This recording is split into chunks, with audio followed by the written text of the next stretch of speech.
తెలంగాణలో స్థానిక సంస్థల ఎన్నికల నిర్వహణకు సర్వం సిద్ధమైంది. కాసేపట్లో రాష్ట్ర ఎన్నికల సంఘం షెడ్యూల్ విడుదల చేసే ఛాన్స్ ఉంది. 3 దశల్లో గ్రామ పంచాయతీ ఎన్నికలు, 2 దశల్లో ఎంపీటీసీ, జెడ్పీటీసీ ఎన్నికలు జరగనున్నాయి. 1,67,00,000కు పైగా గ్రామీణ ఓటర్లు తమ ఓటు హక్కును వినియోగించుకోనున్నారు. ఈ ఎన్నికలకు తెలంగాణ సర్కార్ 350 కోట్ల బడ్జెట్ను ప్రతిపాదించి ఇప్పటికే కొన్ని నిధులను విడుదల చేసింది. రాష్ట్రంలోని మొత్తం 12,760 గ్రామ పంచాయతీల్లో 1,12,534 వార్డులకు ప్రత్యక్షంగా ఎన్నికలు జరగనున్నాయి. అలాగే 5,763 ఎంపీటీసీలు, 565 జెడ్పీటీసీలకు కూడా ఓటింగ్ జరగనుంది. రైట్, ఇదే విషయంపై మరింత సమాచారం మా ప్రతినిధి తిరుపతి చారి మనకు అందిస్తారు. చారి, హరీష, తెలంగాణలో స్థానిక సంస్థల ఎన్నికల నిర్వహణకు ఇక సిద్ధమైంది. రాష్ట్ర ఎన్నికల సంఘం ఈ మేరకు ఏర్పాటు చేస్తోంది. మరి కాసేపట్లో అంటే 10:30 గంటలకు ఎన్నికల కమిషన్ సంబంధించిన ప్రెస్ మీట్ నిర్వహించబోతున్నారు.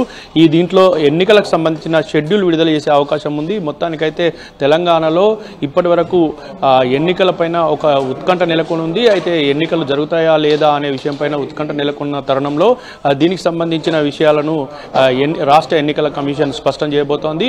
మొత్తానికైతే తెలంగాణలో ఇటు జెడ్పీటీసీ, ఎంపీటీసీతో పాటు పంచాయతీలకు ఎన్నికలు నిర్వహించేందుకు ఇటు రాష్ట్ర ఎన్నికల సంఘం సిద్ధమైంది.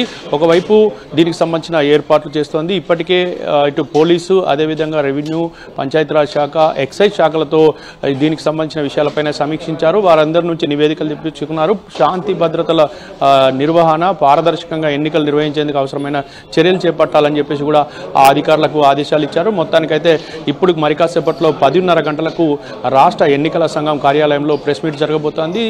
ఇక ఎన్నికలకు సంబంధించిన షెడ్యూల్ను విడుదల చేసే అవకాశం ఉంది.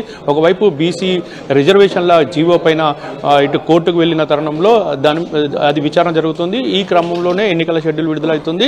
అయితే ఎన్నికల షెడ్యూల్ విడుదలవుతున్న తరుణంలో ఎలాంటి పరిస్థితులు ఉత్పన్నమవుతుంది, ఎన్నికలు జరుగుతాయా లేకపోతే ఆ బీసీ రిజర్వేషన్ల పైన ఒకవేళ కోర్టు ఎలాంటి తీర్పు ఇవ్వబోతుంది అనేది ఆసక్తికరంగా మారింది. ఇదిలా ఉంటే మొత్తానికి ఎన్నికల నిర్వహణకు సంబంధించి 350 కోట్ల రూపాయల బడ్జెట్ను ఇక్కడ కేటాయించారు.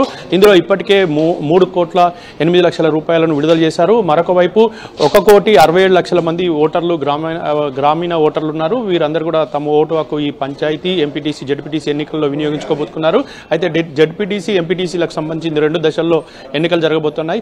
అదేవిధంగా పంచాయతీలకు సంబంధించి 3 దశల్లో ఎన్నికలు నిర్వహించాలని ఎన్నికల సంఘం భావిస్తోంది. అయితే దీంట్లో ప్రధానంగా మనం 565 జెడ్పీటీసీ స్థానాలకు, అదేవిధంగా 5,763 ఎంపీటీసీ స్థానాలకు ఎన్నికలు నిర్వహించాలని మొదట భావిస్తోంది ఎన్నికల సంఘం. దీనికి సంబంధించిన షెడ్యూల్లో ప్రకటించే అవకాశం ఉంది. దీంతోపాటు మొత్తం రాష్ట్ర వ్యాప్తంగా 12,760 గ్రామ పంచాయతీలు ఉన్నాయి. ఇక అదేవిధంగా 1,12,534 వార్డులు ఉన్నాయి. వీటన్నిటి కూడా ఎన్నికలు నిర్వహించేందుకు అవసరమైన ఏర్పాట్లు రాష్ట్ర ఎన్నికల సంఘం చేస్తుంది. దీనికి సంబంధించి కాసేపట్లో ప్రకటన చేసే అవకాశం ఉంది. Harisha, right, thank you Chari.